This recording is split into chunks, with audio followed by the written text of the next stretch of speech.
श्री रामचरितमानस की जय हो। भगवान रामचंद्र की जय हो। माता सीता की जय हो। श्री हनुमान बजरंग बली की जय हो।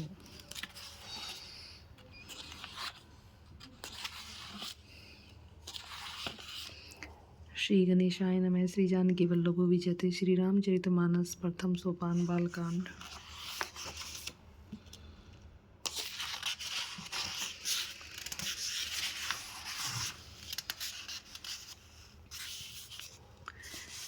याज्ञवल्क्य जी ने कहा कि हे मर्दध्वज, शंकर जी के वचन सुनकर पार्वती जी सकुचाकर प्रेम सहित मुस्कुराई। फिर वृषकेतु शिव जी जिस कारण से भगवान का वह अवतार हुआ था उसका वर्णन करने लगे।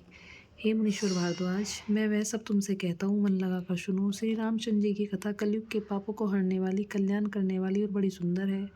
स्वयंभुव मनु और उनकी पत्नी शतरूपा, जिनसे मनुष्यों की अनुपम सृष्टि हुई, इन दोनों पति पत्नी के धर्म और आचरण बहुत अच्छे थे। आज भी वे जिनकी मर्यादा का ज्ञान करते हैं। राजा उत्तानपाद उनके पुत्र थे, जिनके पुत्र प्रसिद्ध हरिभक्त ध्रुव जी हुए। उन मनु जी के छोटे लड़के का नाम प्रियव्रत था, जिसकी प्रशंसा वेद और पुराण करते हैं। पुनः देवहूति उनकी कन्या थी, जो कर्दम मुनि की प्यारी पत्नी हुई और जिन्होंने आदिदेव दीनों पर दया करने वाले समर्थ और कृपालु भगवान कपिल को गर्भ में धारण किया। तत्वों का विचार करने में अत्यंत निपुण जिन कपिल भगवान ने सांख्य शास्त्र का प्रकट रूप में वर्णन किया, उन स्वयंभू मनु जी ने बहुत समय तक राज्य किया और सब प्रकार से भगवान की आज्ञा रूप शास्त्रों की मर्यादा का पालन किया। घर में रहते बुढ़ापा आ गया, परंतु विषयों से वैराग्य नहीं होता। इस बात को सोचकर उनके मन में बड़ा दुख हुआ कि श्री हरि की भक्ति बिना जन्म यूं ही चला गया। तब मनु जी ने अपने पुत्र को जबरदस्ती राज्य देकर स्वयं स्त्री सहित वन को गमन किया। अत्यंत पवित्र और साधकों को सिद्धि देने वाला तीर्थों में श्रेष्ठ नैमिषारण्य प्रसिद्ध है। वहाँ मुनियों और सिद्धों के समूह बसते हैं। राजा मनु हृदय में हर्षित होकर वहीं चले। वे धीर बुद्धि वाले राजा रानी मार्ग में जाते हुए ऐसे सुशोभित हो रहे थे मानो ज्ञान और भक्ति ही शरीर धारण किए जा रहे हों। चलते चलते वे गोमती के किनारे जा पहुँचे। हर्षित होकर उन्होंने निर्मल जल में स्नान किया। उनको धर्म धुरंधर राजश्री जानकर सिद्ध और ज्ञानी मुनि उनसे मिलने आए। जहाँ जहाँ सुंदर तीर्थ थे, मुनियों ने आदरपूर्वक सभी तीर्थ उनको करा दिए। उनका शरीर दुर्बल हो गया था।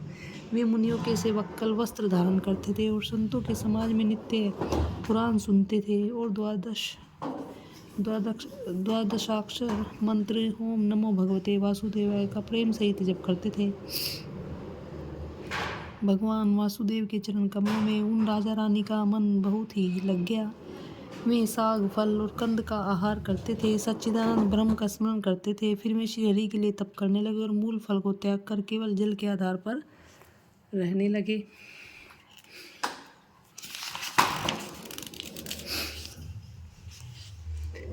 हृदय में निरंतर यही अभिलाषा हुआ करती थी कि हम कैसे उन परम प्रभु को आंखों से देखें, जो निर्गुण, अखंड, अनंत और अनादि हैं, और परमार्थवादी ब्रह्मज्ञानी तत्ववेत्ता, जो लोग जिनका चिंतन किया करते हैं, जिन्होंने वेद नेति नेति यह भी नहीं कहकर निरूपण करते हैं, जो आनंद स्वरूप उपाधि रहित और अनुपम है, जिनके अंश से अनेकों शिव, ब्रह्मा और विष्णु भगवान प्रकट होते हैं। ऐसे महान प्रभु भी जिनके वश में हैं, सेवक के वश में है और भक्तों के लिए दिव्य लीला विग्रह धारण करते हैं। यदि वेदों में वचन सत्य कहा है तो हमारी अभिलाषा भी अवश्य पूरी होगी। इस प्रकार जल का आहार करके तप करते 6000 वर्ष बीत गए। फिर 7000 वर्ष वे वायु के आधार पर रहे। 10,000 वर्ष तक उन्होंने वायु का आधार भी छोड़ दिया। दोनों एक पैर से खड़े रहे। उनका अपार तप देखकर ब्रह्मा, विष्णु और शिव जी कई बार मनु जी के पास आए। उन्होंने इन्हें अनेक प्रकार से ललचाया और कहा कि कुछ वर मांगो, पर ये परम धैर्यवान राजा रानी अपने तप से किसी के डिगाए नहीं डिगे। यद्यपि उनका शरीर हड्डियों का ढांचा मात्र रह गया था, फिर भी उनके मन में जरा भी पीड़ा नहीं थी।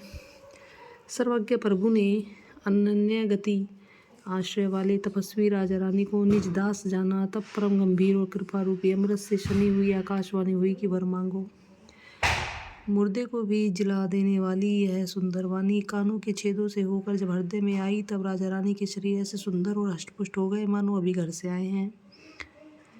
कानों में अमृत के समान लगने वाले वचन सुनते ही उनका शरीर पुलकित और प्रफुल्लित हो गया। तब मनु जी दंडवत करके बोले, प्रेम हृदय में समाता न था।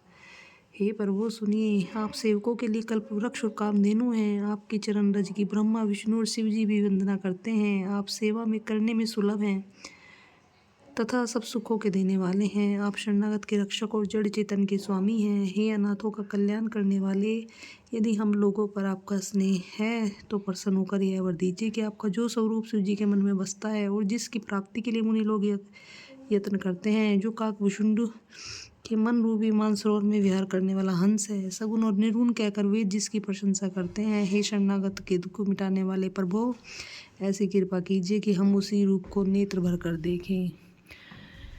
बोलो श्री रामचंद्र की जय, माता सीता की जय, श्री हनुमान बजरंग बली की जय, श्री रामचरितमानस की जय हो, जय हो, जय हो।